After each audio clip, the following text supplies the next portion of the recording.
Mesdames, Messieurs, bonsoir et merci de préférer la télévision nationale. Voici les titres de cette édition. Le Premier ministre est au contact des populations de l'arrière-pays. Boufa Amadou Riba a largement expliqué le programme de développement initié par le CNRD au bénéfice des collectivités. Le programme d'assainissement initié par le chef de l'État reprend à travers le pays. Le département de la jeunesse lance un programme pilote dans la commune de Ratoma. Plusieurs jeunes sont mobilisés. Ce projet de haute intensité de main-d'œuvre vise à soutenir la jeunesse. Lutte contre le cancer dans la préfecture de Kissidou. Un renforcement de capacité des agents est organisé pour améliorer la prise en charge des patients localités. C'est tout pour les titres.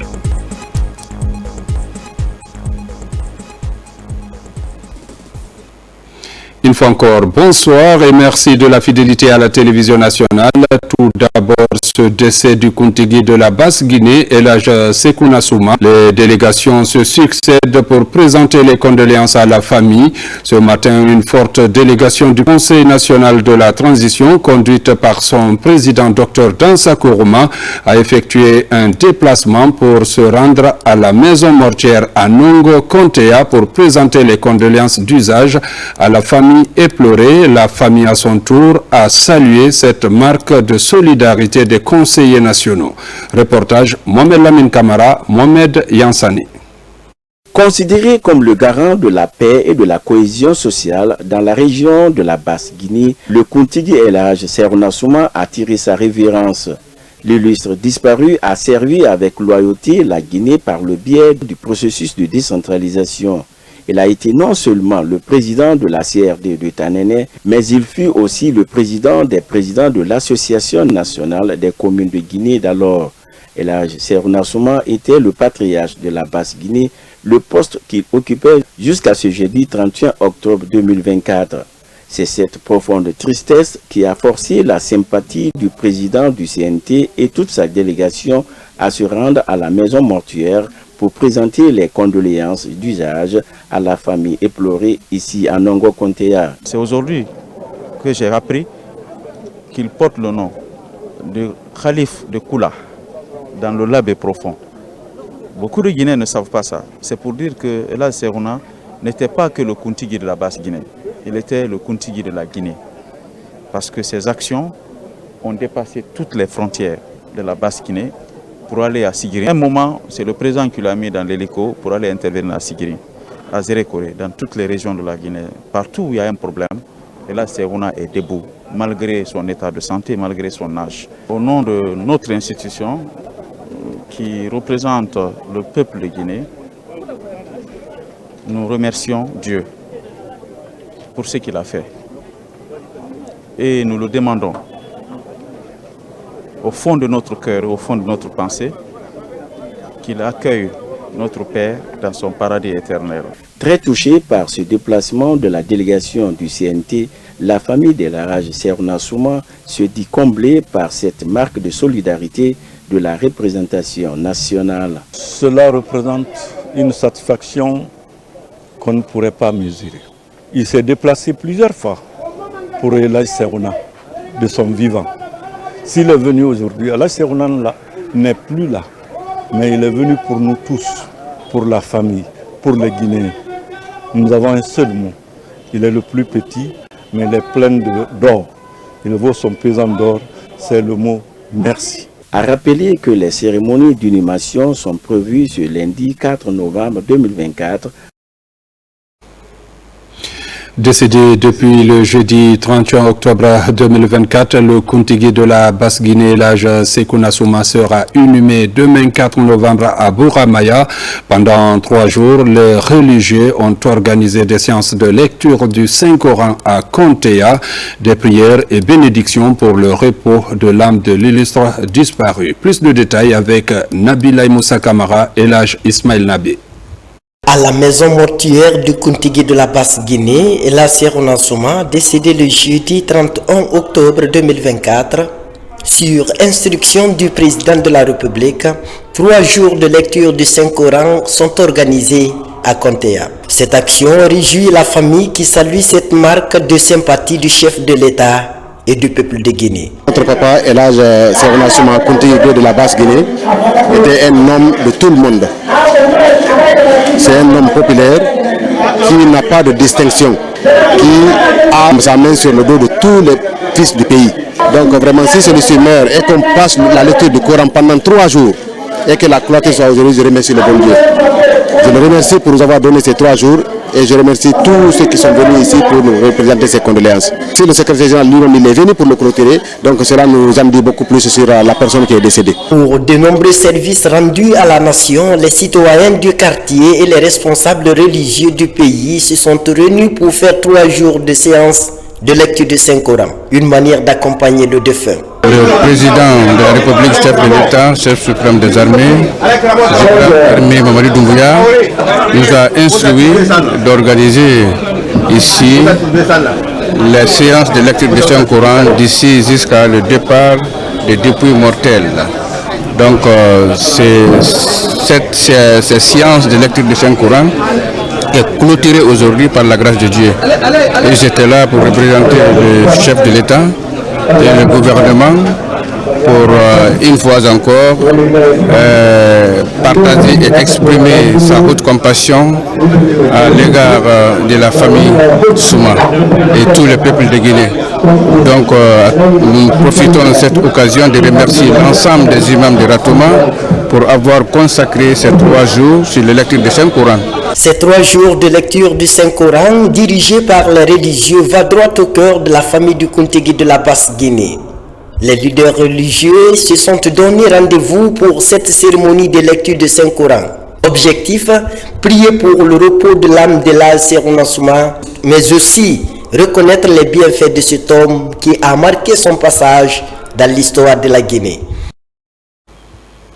Pour rendre un vibrant hommage à Elhadj Serona Souma Kountigui de la Basse-Guinée, un symposium sera organisé sous l'égide du gouvernement demain lundi 4 novembre au Palais du Peuple. Le Premier ministre, chef du gouvernement au contact des populations à la base, Amadou Ouriba, à la tête d'une importante délégation gouvernementale, était hier samedi à Bofa. Lors de cette visite, il a réaffirmé l'engagement du gouvernement envers le développement économique, social et infrastructurel de la préfecture. Reportage Ousmane Bangoura. Cet après-midi, le Premier ministre, chef du gouvernement, dans la convivialité et la fraternité, était au contact des populations de Bofa. Le renforcement du climat de paix a ponctué les entretiens. Autorités régionales et préfectorales, notabilités et des responsables des sociétés minières dans la localité, tous heureux de se retrouver autour du Premier ministre afin de partager autour des questions liées à la stabilité sociale et du vivre ensemble. Ici, au nom du président de la République, le Premier ministre est porteur du message de paix et de renforcement de la cohésion sociale à l'endroit de la population de Bofa. Il faut que les sages et les jeunes et les ressortissants qui sont à Conakry puissent s'impliquer davantage pour s'assurer ce que la population de Bofa a besoin. Et ces droits sont-ils utilisés conséquemment dans l'intérêt des populations de Bofa? Donc cette partie-là est de votre responsabilité en tant que citoyen, en tant qu'autorité morale et en tant qu'aussi autorité civile originaire de Bofa. Par rapport aux compagnies minières, comme je l'ai vu tout à l'heure, beaucoup d'activités de rénovation des bâtiments de la préfecture et d'autres projets, c'est Chalco qui le fait. Oui ou non? Oui. Ils ne sont pas obligés. Ils peuvent dire, nous payons la taxe, nous payons ceci, c'est aux autorités guinéennes de faire le reste. Et ils auraient raison. Mais en plus de ce qu'ils ont comme obligation, ils se disent, puisque nous sommes dans tel territoire, il faut que nous aussi nous apportons notre concours, notre aide pour améliorer le sort de la population. Ça s'appelle en français la responsabilité sociétale de l'entreprise. J'avoue que lorsqu'on voit l'histoire de Bofa, les administrations ont eu beaucoup de fautes vis-à-vis de la population de Bofa. Et c'est cela qui a amené le 5 septembre 2021, parce que la population se sentait trompée. On faisait de beaux discours, mais dans les faits, les gens ne voyaient absolument rien du tout. Et il faut que cela soit changé de manière radicale. D'où ma présence aujourd'hui pour vous donner l'engagement que les revendications qui ont été indiquées, nous allons suivre dans le cadre de notre propre responsabilité la mise en œuvre point par point. Sur le vaste chantier de la refondation de la République, les jeunes de Bofa ont tous exprimé leur adhésion et réitéré leur soutien aux actions entreprises par le président de la République, le général des corps d'armée, Mamadi Doumbouya. Actuellement, la jeunesse de Bofa, consciente maintenant, nous avons réussi à faire une coordination de tous les mouvements de soutien à Bofa, qu'on a essayé de faire une fédération afin de suivre et de dire ici merci au président général Mamadi Doumbouya sur toutes ces actions qu'il a posées à Bofa depuis son arrivée. Parce que Bofa aujourd'hui n'est pas en marche, je vous le dis. Parce que quand le général a pris le pouvoir, sa première sortie, s'adresser à la nation, Bofa a été la préfecture qui a bénéficié de cette opportunité. Bofa est une famille. Bofa, on ne connaît pas l'ethnocentrisme, on ne connaît pas la division, ni raciale, ni religieuse. Nous sommes un et unique. Les sociétés minières, c'est nos amis. C'est eux qui nous apportent ce qui nous manquait. La terre était là. On ne cultivait que l'arachide et le fonio là-dessus. C'est la société minière qui nous ont fait montrer qu'il y a quelque chose là-dedans qui nous intéresse. Donc c'est nos partenaires, c'est nos amis. Et nous travaillons ensemble, nous collaborons ensemble, on les accepte. Nous sommes ensemble. La rencontre entre Amadou Ouriba et la population de Bofa a été une occasion de refiler le bon coton de la sociabilité sur fond de gouvernance et de prière pour le bonheur commun. Avant de quitter, le Premier ministre a tenu à visiter les installations de Chalco, l'une des plus grandes compagnies minières évoluant dans la zone. On tend vers la détente de la relation entre la société minière de Dinguiraye SMD et les populations riveraines. Longtemps plongées dans le noir, les localités de Sigireni et Lero seront bientôt électrifiées. 3 groupes électrogènes de 100 kVA chacun viennent d'être remis aux autorités locales. Ces 3 générateurs sont accompagnés d'enveloppes financières pour le lancement du courant dans ces localités. Moussa Namina Keita, Mamadi Terna Kamisoko. La population de Baraka a attendu ce moment il y a très longtemps. La question d'électricité qui avait pollué les relations de bon voisinage entre la société minière de Dinguiraye SMD et les localités riveraines est en passe de trouver une solution durable. 3 groupes électrogènes de 100 kVA chacun sont remis à la communauté locale. Ces groupes, accompagnés d'un montant de démarrage de 50 millions de francs guinéens par engin, sont destinés à Sigrini Sandra, l'Héro 1 et l'Héro 2. La population en général de Baraka est satisfaite aujourd'hui par rapport à un certain moment donné, car la SMD et la communauté, ils avaient, n'est-ce pas, tenu une promesse. C'est ce que maintenant, aujourd'hui, la SMD est venue, n'est-ce pas, honorer ses engagements. Donc, et ma population et moi, nous sommes tous très ravis. La remise des groupes qui vient d'être fait aujourd'hui est l'un des différents points de revendication que la communauté avait eu à faire. Et nous avons pris part à ces négociations. Si aujourd'hui la mise en œuvre de ce protocole a commencé, on ne pourra que se réjouir. Dans cette volonté de renforcer la dynamique de collaboration, bientôt une cité moderne répondant à toutes les commodités sera également mise à disposition. Le projet de relocalisation du village Carrefour se trouvant dans le périmètre minier avance.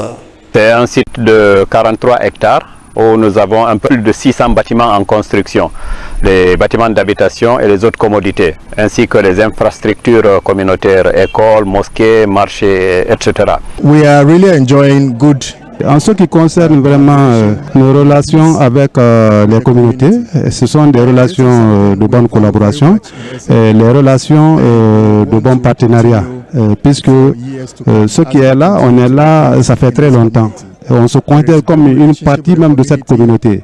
Et c'est ce qui fait que dès qu'on a l'occasion, on essaie vraiment d'intervenir. À Digili également, cette forte mobilisation traduit la satisfaction des habitants.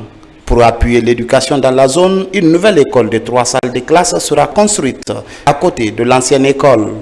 Elle viendra répondre au déficit de place dans cet établissement public de 335 élèves. Restons toujours dans les collectivités pour dire que la gouverneure de Conakry poursuit sa visite de travail dans les différentes communes de Conakry. Ce week-end, général Mawa Silla était à Kaloum, Bessia et Ratoma pour rappeler aux responsables locaux leur rôle dans la gestion des affaires courantes. Reportage Moussa Bangoura, Ousmane Kamara. Les municipalités de la capitale, la Conakry, continuent de recevoir la mission de travail du gouvernorat. À Kaloum, tout comme à Bessia, général Mawa Silla et son équipe viennent échanger avec les populations à la base. L'ordre du jour porte sur la sécurité des citoyens, la préservation des acquis, l'assainissement et la décentralisation. Nous devons faire en sorte que ces services soient les plus près de cette population-là. Donc nous devons décentraliser nos efforts au niveau de tous les quartiers, de tous les secteurs et pourquoi pas au niveau des carrés pour qu'ensemble nous puissions faire développer notre collectivité locale. C'est une belle chose, parce que si nous continuons comme ça va beaucoup aider le pays. Et sans cette cohésion, le pays ne peut pas marcher. C'est l'union qui fait la force. Sans l'esprit d'équipe, ça ne peut pas marcher. Et nous demandons à tout le monde de venir de se mettre ensemble pour que ça marche. À Ratoma, chef de quartier, cadre des services déconcentrés, population et autorités locales se sont déplacés pour suivre avec attention les messages de la présidente du conseil de ville. Le commandement, plus il est décentralisé, plus il est facile à exécuter ce qu'on décide comme programme. Et si la responsabilité est partagée comme ça, et chaque responsable obéit au commandement qu'on lui confie, mais c'est facile à gérer. Nous sommes dans la dynamique de ce que pensent nos autorités.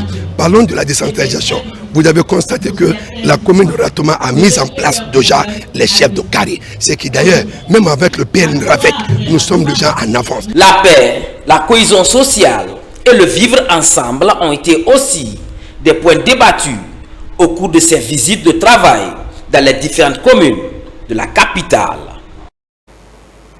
Volet formation de ce journal, le ministère de la Jeunesse à travers sa Direction nationale de l'emploi signe une convention de partenariat avec la Direction nationale de l'alphabétisation.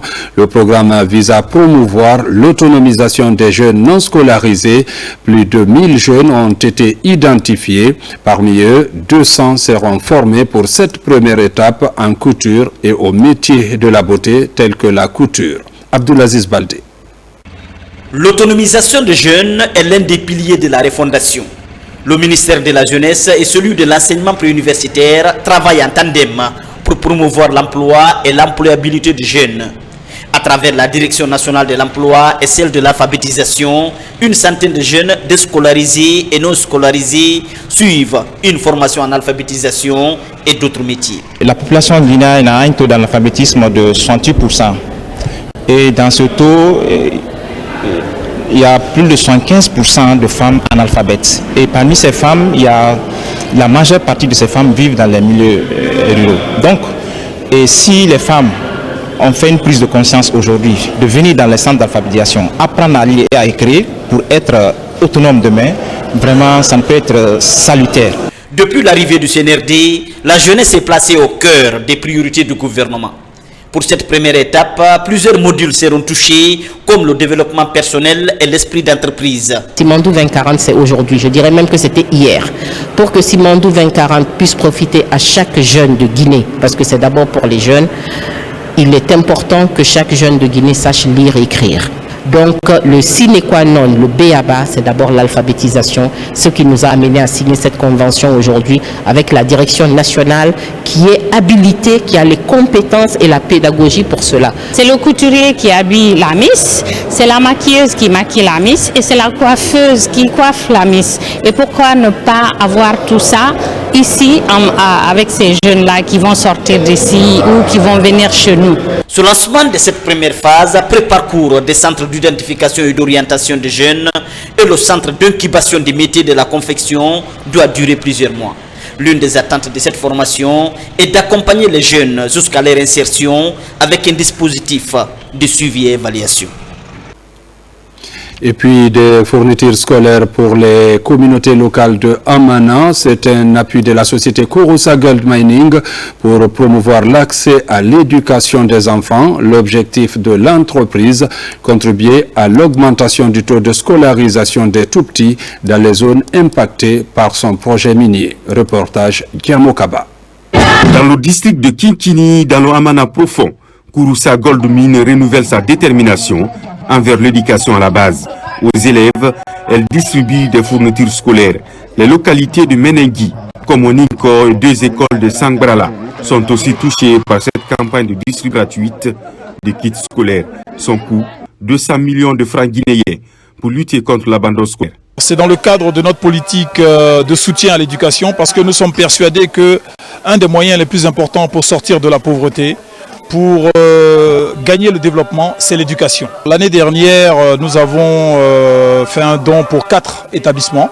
Cette année, on part sur 5 établissements scolaires. Par cette remise de matériel scolaire, KGM mobilise les parents en faveur de l'école. Des outils bien appréciés au sein des communautés.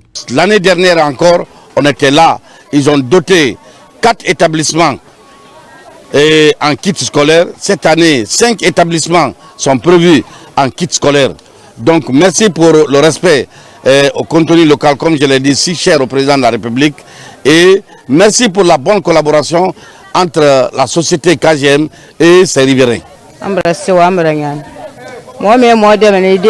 Par ce geste de l'entreprise, l'éducation de nos enfants est assurée. Si la relève est garantie, nous pensons que le développement du pays est sur la bonne voie. Dans ces localités à faible taux de scolarisation, l'entreprise ne compte pas baisser les bras pour soutenir l'éducation à la base, la réussite des enfants en milieu rural et la cohabitation pacifique entre communautés et entreprises, des promesses renouvelées pour améliorer les conditions de vie des populations locales. Je vous l'annonçais dans les titres, le département de la jeunesse vient d'initier un vaste programme de curage des caniveaux.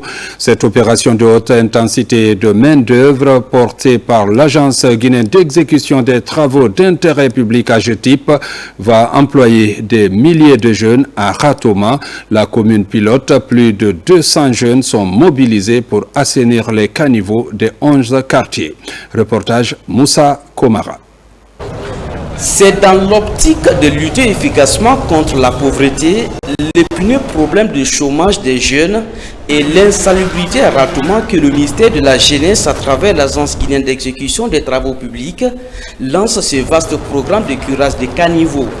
Un programme ambitieux et de haute intensité de main-d'œuvre qui permet d'occuper sainement la jeunesse. L'AGETIP est à Ratoma pour faire son travail.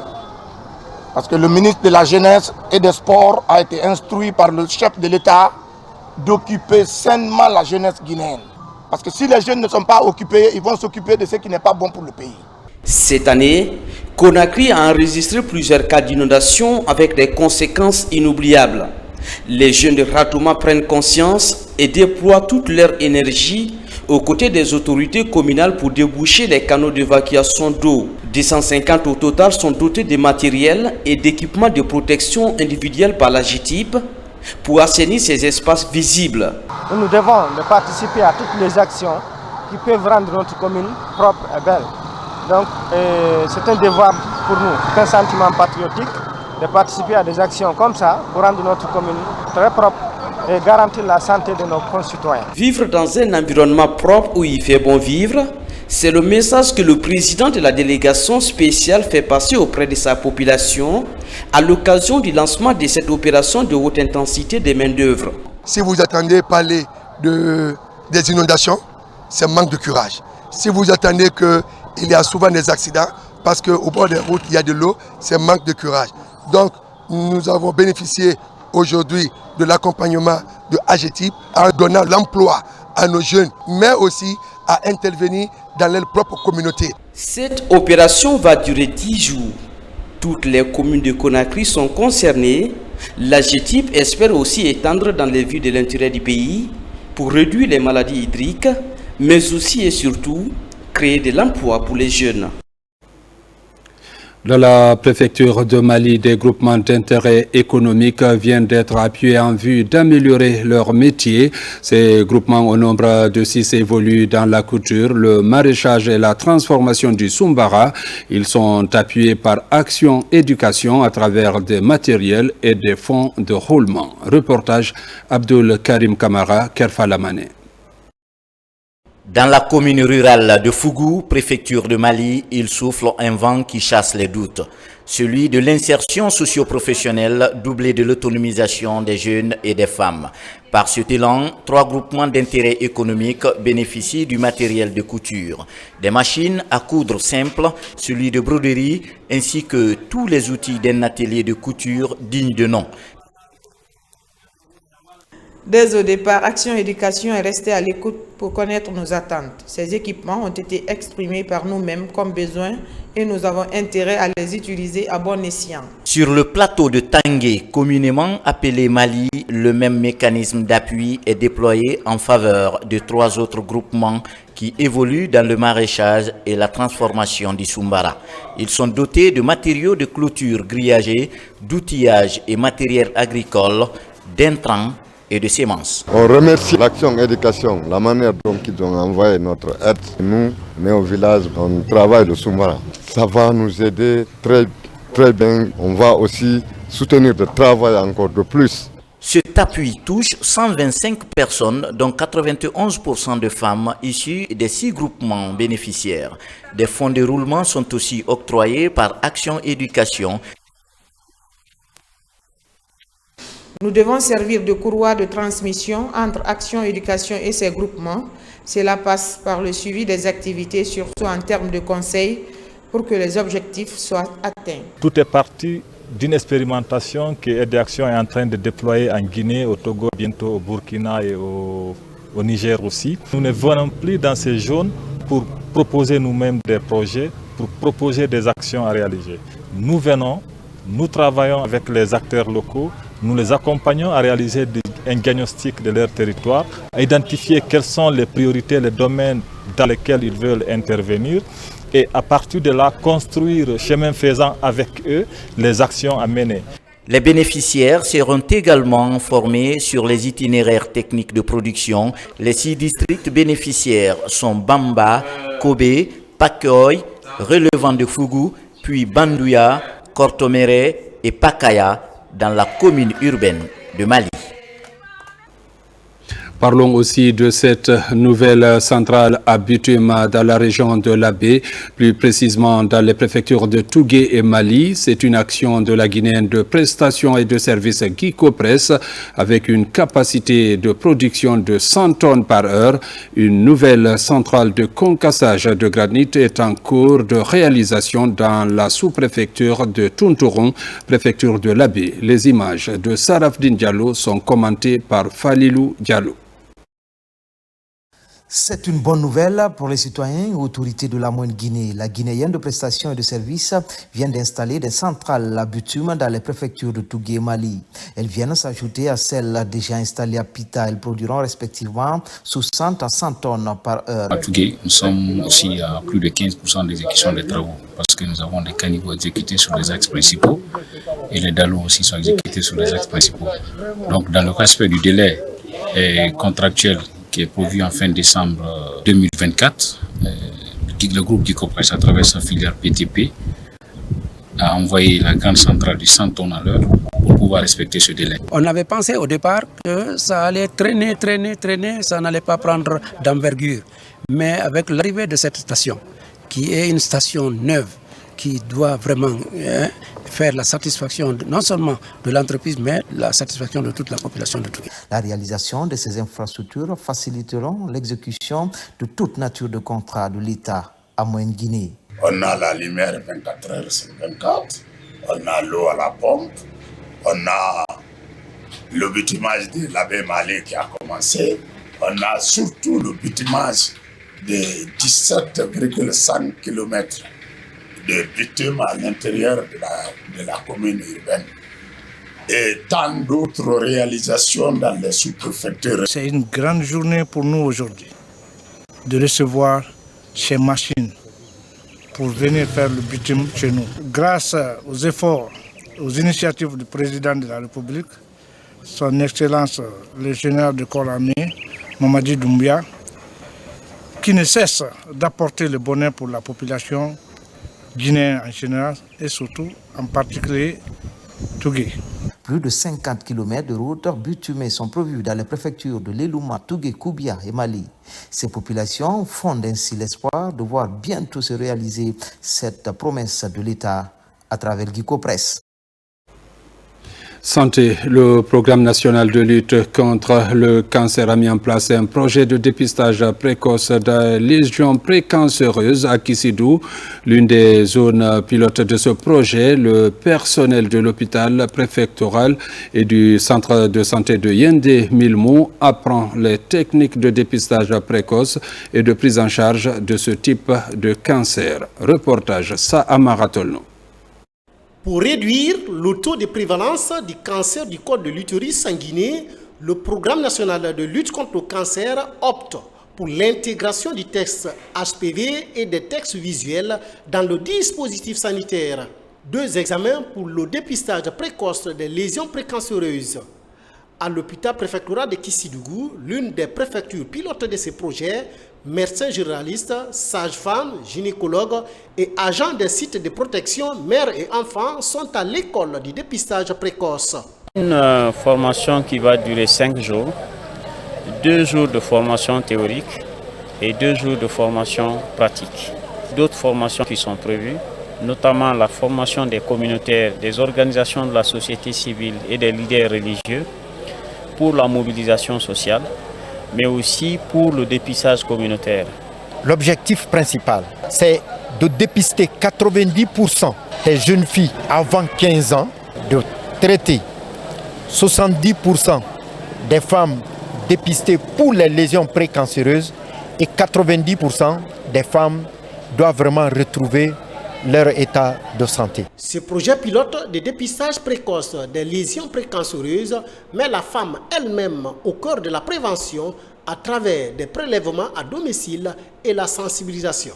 On assiste à beaucoup de décès dus à ce cancer de l'utérus et à ce cancer du sein. C'est l'opportunité pour nous, après cette formation, de sensibiliser les femmes de notre district, les femmes même d'ailleurs des villages reculés. En plus de la formation du personnel, l'hôpital préfectoral de Kissidou et le centre de santé de Yendé-Milmou sont également équipés en matériel de dépistage et de prise en charge des malades du cancer du col de l'utérus.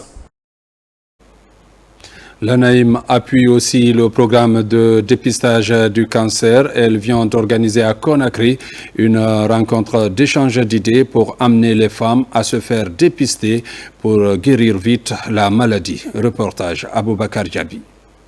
La lutte contre le cancer du sein s'intensifie à tous les niveaux pour sauver des vies. Cette pathologie qui touche généralement la couche féminine est un problème de santé publique. Consciente de cette réalité, l'Agence nationale d'aménagement des infrastructures minières s'active pour vulgariser davantage le dépistage précoce du cancer du sein au sein de son administration. L'ANAIM a voulu se joindre à l'effort national pour lutter contre ce fléau, ce grand tueur. Il a voulu mettre en place cette séance de prévention qui est une toute première pour sensibiliser nous les femmes, pour que nous puissions nous faire dépister. C'est une très bonne initiative. Ce n'est pas seulement porter le petit ruban rose, mais c'est donner les explications. C'est montrer aux femmes comment faire un dépistage précoce.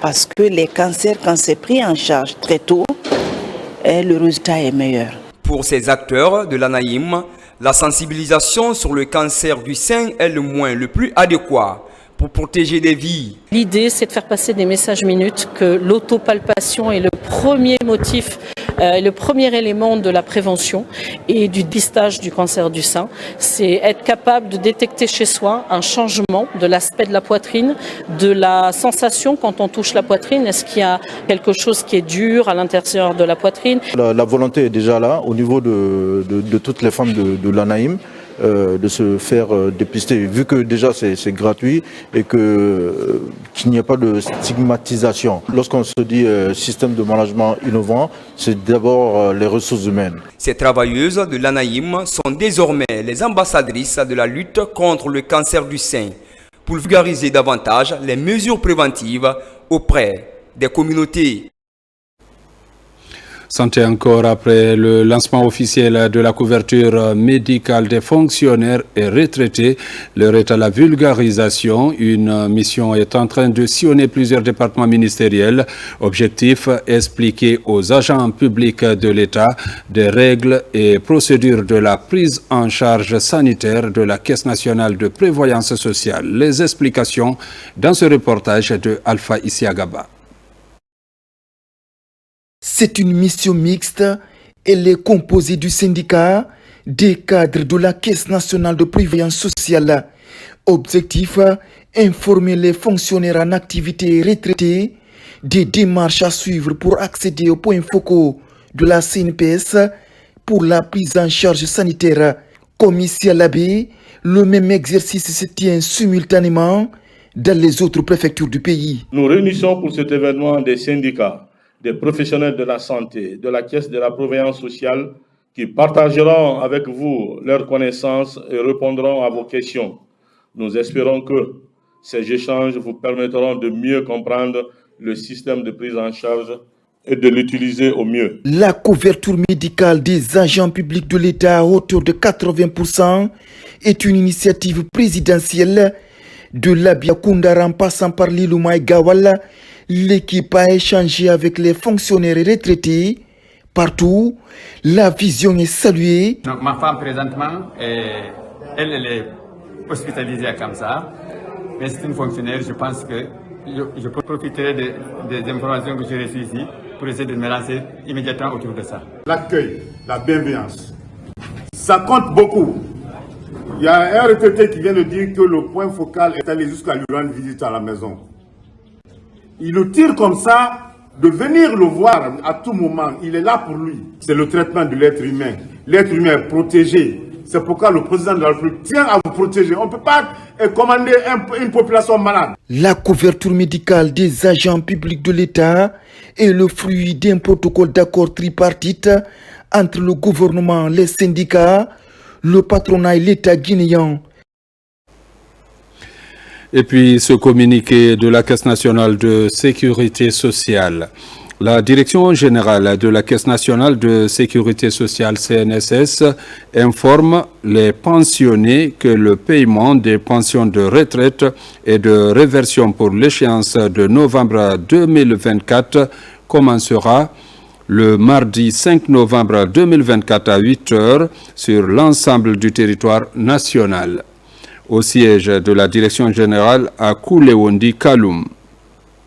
Journée du mardi 5 novembre 2024, paiement des retraités des banques, des compagnies d'assurance, de la Sotelgui, de la CNSS, du syndicat des retraités et des sociétés minières ACG Conakry, CBK Conakry et CBG Conakry. Journée du mercredi 6 novembre 2024, paiement des retraités du lot 1 au lot 193, lot des invalides. Journée du jeudi 7 novembre 2024, paiement des pensions de réversion. Journée du vendredi 8 novembre 2024, paiement des retardataires. Dans les agences et antennes préfectorales, du mardi 5 novembre au vendredi 8 novembre 2024. En ce qui concerne l'agence de Matoto, journée du mardi 5 novembre 2024, lot 1 et lot 2. Journée du mercredi 6 novembre 2024, suite lot 2 et lot 3. Journée du jeudi 7 novembre 2024, suite lot 3 et lot 4. Journée du vendredi 8 novembre 2024, suite lot 4, retardataire et fin de programme à Matoto. Les pensionnés payés par virement bancaire, téléphonie mobile et cash minute sont invités à se rendre dans leurs établissements bancaires ou à consulter leur compte de téléphonie mobile dès le mardi 5 novembre 2024 pour percevoir le montant de leur pension de retraite. La direction générale de la CNSS sait compter sur la bonne compréhension de l'ensemble des pensionnés. Conakry, le 3 novembre 2024, le directeur général Bakary Sylla. Célébration en différé de la Journée internationale de la jeune fille. Plan Guinée a tenu à cet effet un point de presse où l'institution a publié son rapport sur les expériences des jeunes filles dont les vies sont dominées par les conflits. Marie-Angélique Bangoura. En 2024, près de 300 millions de personnes auront besoin d'une aide humanitaire, selon le rapport publié par Plan Guinée International. Dans ce rapport rendu public ce mardi devant la presse, la situation des filles vivant dans les zones de conflit concentre les attentions. Le rapport était accentué sur les filles en situation de conflit. Depuis 2012, n'est-ce pas, cette journée est célébrée. Et à chaque célébration, le même message, c'est la promotion de l'égalité, c'est la promotion du leadership des filles à travers toutes les actions qui se déroulent. Vous avez vu, il n'y a pas longtemps, la directrice générale de la RTG a accepté de céder, n'est-ce pas, de façon symbolique, n'est-ce pas, sa place à une jeune dame, pour représenter le leadership, pour motiver les filles aux études. Bien que la Guinée n'y figure pas, les questions relatives aux violences de la jeune fille sont toujours à l'ordre du jour, en raison des violences qui se perpétuent sur la jeune fille en Guinée. La synergie entre Plan International, le Club des jeunes filles leaders de Guinée, le ministère de la Promotion féminine prévoit une campagne dédiée à la protection de la jeune fille, même en temps de paix. Moi, je pense qu'on doit briser le silence. Les textes juridiques doivent être vulgarisés pour que la fille et la femme arrivent à savoir qu'il y a la possibilité d'aller se plaindre et il y a la possibilité d'être soutenu. Et il y a encore le ministère de la promotion féminine qui est là, qui reçoit réellement des cas de violence basés sur le genre. Avec ce rapport qui existe et qui montre la situation des filles en situation de conflit, ça nous amène en fait à nous lever afin de nous battre pour ne pas que le chiffre augmente. À la suite de ces activités, Plan International et les institutions de protection des droits des femmes et des filles préparent la campagne des 16 jours d'activisme contre les violences faites aux femmes et aux filles. Les acteurs sociaux de Zérékoré sont à l'école de la prévention et de réponse aux abus et harcèlements sexuels. C'est une démarche de l'Organisation mondiale de la santé en vue de renforcer leurs capacités pour une meilleure gestion des cas. Elle intervient dans un contexte de crise sanitaire marqué par l'apparition de l'épidémie Mpox à Macenta. Reportage Sali Oupaï. Ils sont professionnels de divers horizons, dont des travailleurs sociaux, agents de santé, responsables d'organisations non gouvernementales, à prendre part à cette formation basée sur l'identification des signes d'abus, le soutien approprié aux victimes et la mise en œuvre de mesures préventives efficaces au sein des communautés et de leurs institutions respectives. D'éviter qu'il y ait des cas d'harcèlement sexuel, c'est prévenir la survenue des cas d'exploitation, des abus et harcèlement sexuel, surtout pendant des interventions des urgences. Et quand les acteurs viennent pendant les interventions, il faut leur passer le message de sensibilisation pour dire que nous devons servir les communautés sans pouvoir les abuser de notre position humanitaire, de notre position économique. L'OMS applique une politique de tolérance zéro face à tout acte d'inconduite sexuelle. Mais nous pouvons mitiger ces risques si les populations sont informées. Cette initiative s'inscrit dans une démarche de sensibilisation et d'action collective visant à lutter contre les abus sexuels dans les moments de crise et de créer un environnement sûr pour les plus vulnérables. Très content d'avoir vraiment les thèmes de cette formation parce que c'est une formation qui va vraiment nous aider à lutter et à prévenir d'ailleurs l'exploitation, l'abus sexuel au niveau de nos structures sanitaires, au niveau de nos organisations et au niveau de nos communautés. Il faut regrouper les acteurs locaux pour les former afin qu'ils puissent vraiment sortir et sensibiliser la communauté pour éviter des bavures. Garantir que chaque personne puisse bénéficier d'une assistance sans crainte de représailles ou d'exploitation est l'ambition de cette initiative de l'OMS, d'où la mise à contribution des acteurs à tous les niveaux. Dans les garnisons militaires de la 4e région, la date du 1er novembre a été célébrée avec fierté, l'occasion pour les autorités administratives et militaires de retracer le rôle de notre vaillante armée depuis l'indépendance. C'est une compilation de notre équipe basée dans la région, lancée Kamisoko, Lamine Diallo, Mohamed Saliou Paye. Au bataillon d'infanterie de Massanta, forces de défense et de sécurité, population et autorités administratives se sont massivement mobilisés pour honorer la mémoire des pères fondateurs de l'armée guinéenne en ce 1er novembre. Un moment de partage et de communion entre le peuple et son armée. Les mêmes sons de cloches dans les compagnies d'infanterie de Nongoa, Kundulango Bengo et Koyama.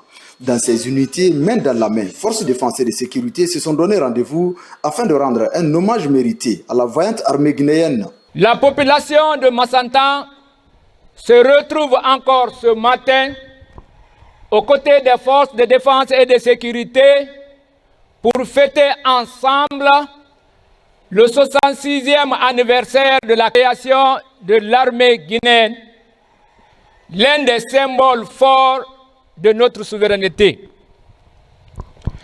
Cette communion témoigne l'indéfectible lien existant entre les populations de Massanta et les forces de couverture territoriale qui s'y trouvent. Pour garantir et sauvegarder cet honneur de l'indépendance de la patrie au lendemain de la proclamation de la souveraineté nationale le 2 octobre 1958, le jeune gouvernement de la République de Guinée, à sa tête le président Sékou Touré, a immédiatement pensé à nommer un secrétaire d'État. Ce secrétaire d'État n'était nul que le capitaine Noumandjan Keïta. Et celui-ci avait pour mission principale la création et la mise en place d'une véritable force de défense nationale. Nous devons maintenant veiller au respect de notre parole de soldat, à savoir rassembler et réconcilier tous les Guinéens pour laisser un bon héritage à nos enfants. Aujourd'hui, l'observateur attentif de la situation de l'armée guinéenne peut constater une amélioration du comportement des militaires guinéens en général, plus particulièrement ceux de la compagnie d'infanterie de Nongoa et de leurs relations avec la population civile. L'armée guinéenne a été créée au lendemain de la proclamation de la souveraineté nationale le 2 octobre 1958. Le jeune gouvernement, avec sa tête, le président Ahmed Sékou Touré, nommant le capitaine Noumandjan Keïta, secrétaire d'État à la défense nationale. À sa création, l'armée guinéenne ne comptait que 737 hommes, dont 50 sous-officiers, 75 caporaux-chefs, 135 caporaux et 477 soldats. Dans le bec du perroquet et dans la ville de Kisikaba Keïta, les relations civilo-militaires ont été mises en avant dans la célébration du 66e anniversaire de la création de l'armée guinéenne. Au même moment, dans le Grand Kounia, les mérites de l'armée guinéenne sont rappelés en ce jour d'anniversaire, histoire d'inciter la jeune génération à la conservation de nos valeurs ancestrales. Un anniversaire étant, le temps qu'il faut mettre à profit pour jeter un regard sur le passé, apprécier le présent et envisager l'avenir avec responsabilité, le peuple souverain de Guinée, ayant acquis son indépendance, doit montrer aux autres peuples d'Afrique le chemin de l'honneur. Cette vaillante armée guinéenne s'est investie dans plusieurs fronts pour la libération de certains pays amis africains, notamment l'Angola, le Congo, la Guinée-Bissau, le Libéria, la Sierra Leone, le Centrafrique, ce qui fait d'elle aujourd'hui un véritable outil de défense de la sous-région.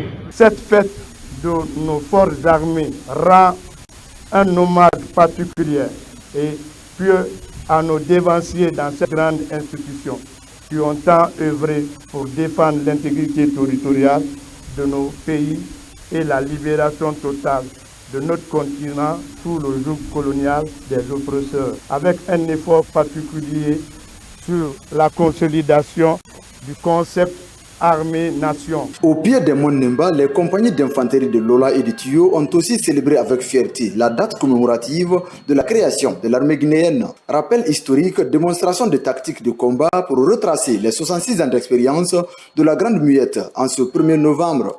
Depuis sa création, elle a participé à plusieurs actes de bravoure, tout à l'intérieur qu'à l'extérieur. Il est temps pour moi de citer quelques brillants passages, comme la guerre de libération de la Guinée-Bissau, de la République démocratique du Congo, de la lutte contre l'apartheid en Afrique du Sud, sans autant oublier la guerre de Libéria au sein de l'ECOMOG. Au camp général Galeni, actuel camp Kemeburama de Kindia, c'est là que le capitaine Noumandjan Keita a constitué les premières unités, le 1er novembre 1958, est placé sous le commandement de l'adjudant Toya Kondé, Aboubakar Tunkara et Mamadou Oulare, sur une prévision de 18 000 soldats. À Youmou, le 66e anniversaire de l'armée guinéenne fut un moment de rassemblement et de recueillement en honneur aux vaillants soldats guinéens tombés dans la défense de la patrie. Chère population de Youmou, la cérémonie qui nous réunit aujourd'hui marque la commémoration de l'an 66e an de la création de l'armée guinéenne. L'historique nous enseigne que c'est le 1er novembre 1958 que les pères fondateurs de la République de Guinée, dans le but de défendre et de consolider la souveraineté de la jeune nation acquise un mois plus tôt. Créée il y a 66 ans, l'armée guinéenne endosse aujourd'hui avec fierté le statut d'une armée républicaine. Cette position est reconfortée par la prise de responsabilité du Comité national du Rassemblement pour le développement CNRD depuis le 5 septembre 2021 avec de nombreuses réformes engagées en son sein. À présent, je vous propose Guinée en bref, le condensé de l'actualité nationale sous forme de télégramme. Suivez. C'est l'Assemblée générale de la JCI Conakry Élite. Après un mandat bien rempli, l'équipe sortante de la JCI Conakry Élite passe la main à la nouvelle. La mission de la nouvelle équipe, perpétuer les valeurs sociales et assurer l'héritage de cette organisation. La passion vraiment que la JCI nourrit, c'est de donner des opportunités aux jeunes qui sont désirés et qui veulent ici contribuer au développement et au progrès, que ce soit dans le domaine social, dans le domaine économique, pour vraiment aider notre chère patrie à développer et faire quand même envoyer l'image de cette nation mais à travers le monde. La campagne de visite médicale systématique gratuite des élèves de CP et de la 7e année dans les écoles de la commune de Matam est lancée ici à l'école primaire de Tougoundi. Il s'agit de renforcer la santé et le bien-être des élèves pour cette année scolaire 2024-2025. Cette année, à travers le général Doumbouya, on a lancé ce lancement-là pour vraiment aider les enfants qui sont malades. Il y a des enfants qui sont malades dont les parents ne peuvent pas les amener dans les hôpitaux. Mais à travers nos visites systématiques, on se rend compte, même hier, on a référé un enfant à Donka qui a une hernie, ça fait 2 ans. Ses parents n'ont pas les moyens. Ensemble pour l'éducation en Guinée est le slogan de l'association Albarka House et OZ Enfants. En ce début de l'année scolaire 2024-2025, elle apporte sa contribution pour encadrer les enfants orphelins. Des fournitures scolaires et autres dons sont remis aux enfants dans les centres d'orphelinat de Conakry. On assiste les enfants, les orphelins, les diminués qui n'ont pas les moyens, dont leurs parents n'ont pas le moyen à subvenir aux besoins de leurs enfants. On les assiste en leur parrainant pour leur permettre réellement d'avoir une qualité d'études. Cette journée est entièrement consacrée à l'assainissement du quartier Yataya Plateau. Ici, toutes les couches sociales sont mobilisées autour du ministre de la Justice pour apporter ce coup de balai. Les initiateurs comptent élargir cette action à tous les secteurs du quartier. C'est dans un élan commun qu'il a été décidé d'apporter l'hygiène et la sécurité en rendant le quartier Yataya propre. L'assainissement qui est en cours, que vous voyez là, n'a pas attendu l'ordre de qui que ce soit. Le général Mamadi Doumbouya a dans ses priorités la santé de sa population. Et pour que cette santé soit effective, qu'elle soit obtenue, le premier escalier, c'est l'hygiène. Dans l'actualité encore, le bon fonctionnement du secteur de la pêche, une préoccupation du gouvernement pour l'atteinte des résultats. Le ministre de la Pêche a rassemblé tous les acteurs autour des idéaux du président de la République générale Mamadi Doumbouya relatifs à la cohésion, l'harmonie et l'entente, une manière de les unir afin de garantir la sécurité alimentaire, une occasion mise à profit pour mettre à la disposition des acteurs de la pêche des matériels et équipements de pêche. Reportage Al-Gassimouba, Sekou Sissoko. Le développement du secteur des pêches, une feuille de route donnée par le chef de l'État à la ministre Fatima Kamara. Une feuille de route qui devrait garantir la sécurité alimentaire. Ici, au port de Boulbiné, ce rassemblement vient répondre à cette vision du général Mamadi Doumbouya. Une vision de cohésion et d'harmonie entre tous les acteurs de la pêche autour d'une mission commune. Le CNRD à sa tête, le général d'armée, se soucie du bien-être des acteurs de la pêche et nous le savons pleinement. La CONAPEC regroupe tous les acteurs de la pêche. Nous sommes tous derrière les idéaux du CNRD. Pour une large convergence de vision, cette rencontre de partage d'idées entre la ministre Fatima et les acteurs de la pêche est une façon de tourner la page de toutes les querelles entre ces acteurs afin de les unir pour le bon fonctionnement du secteur halieutique. Les acteurs de la pêche artisanale sont aujourd'hui convaincus que le développement de ce sous-secteur est l'un de vos objectifs majeurs et vous assure de ne ménager aucun effort pour vous soutenir et vous accompagner. Si on dit qu'aujourd'hui, il n'y a pas de cri à la pêche, c'est parce qu'il y a une collaboration et une coopération vraiment fructueuse entre les différentes entités. Et j'exhorte vraiment que cette coopération continue. Sachez que vos préoccupations au niveau de la pêche artisanale sont tombées dans de très bonnes oreilles. À cette occasion, des matériels et équipements de pêche comme les filets conventionnels ont été mis à la disposition des pêcheurs. Une manière pour la ministre de la Pêche de leur transmettre le message d'accompagnement et de soutien du général Mamadi Doumbouya pour un secteur halieutique ouvert à l'innovation et aux bonnes pratiques pour plus de productivité. Boké, une préfecture cosmopolite s'unit autour d'un idéal. L'Association des femmes de Kakandé pour la paix et le développement en collaboration avec les sages prie pour l'union entre les fils et filles de la Guinée, mais aussi pour la réussite des projets de développement entamés par le chef de l'État. Reportage Makeme Donzo Moussa Bangoura. Terre riche en ressources naturelles et reflétant une diversité culturelle inspirante, la préfecture de Boké est une zone économique spéciale qui se tourne vers les initiatives de développement local dans la synergie d'action.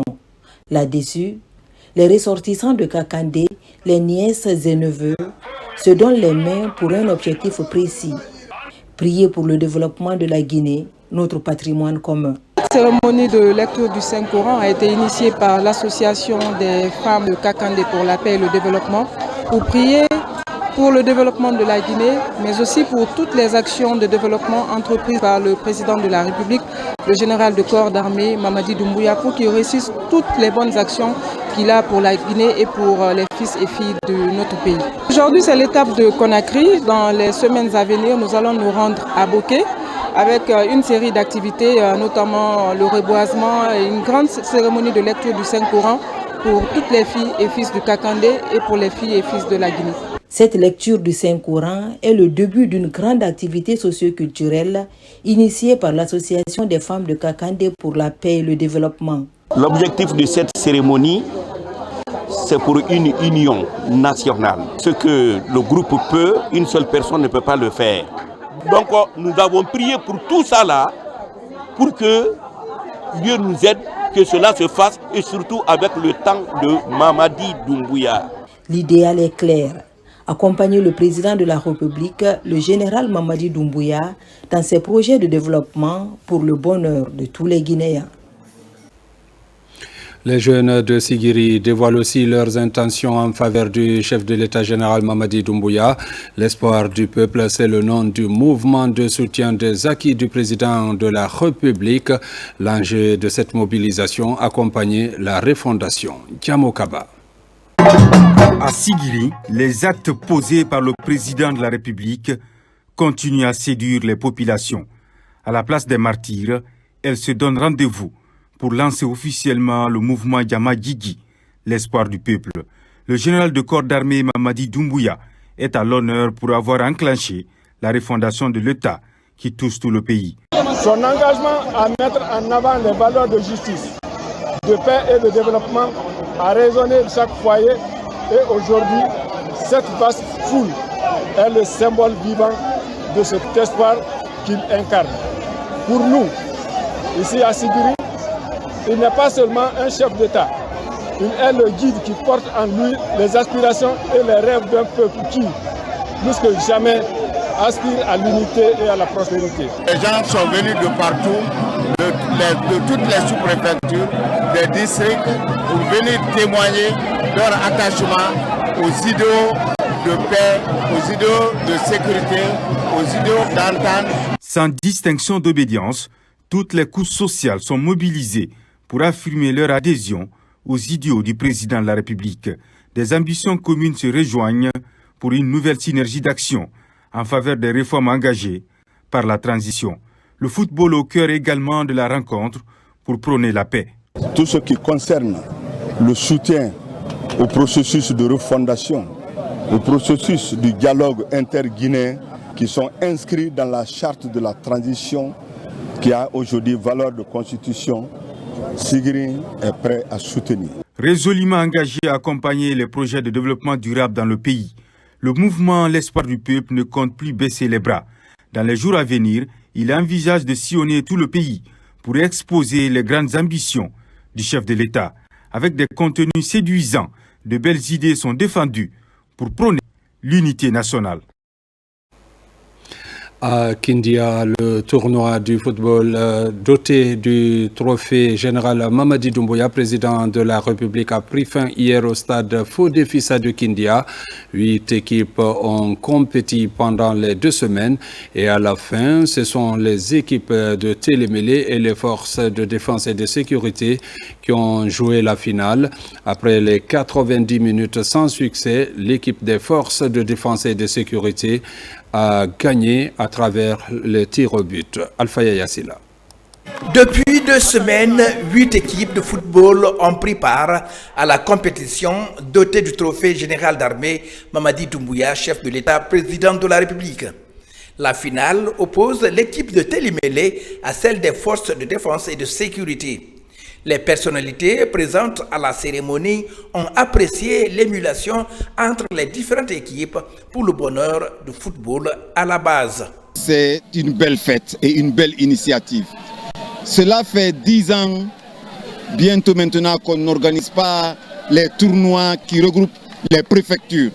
Donc cette initiative est une belle initiative qui permet aux fils de la région de Kindia de se retrouver, que ce soit de Forokaria, de Koya, de Doubreka et de Télémélé. Kindia vient de démontrer une fois de plus combien de fois la jeunesse est importante. Parce que qui occupe seulement la jeunesse, forcément veut l'avenir de sa jeunesse.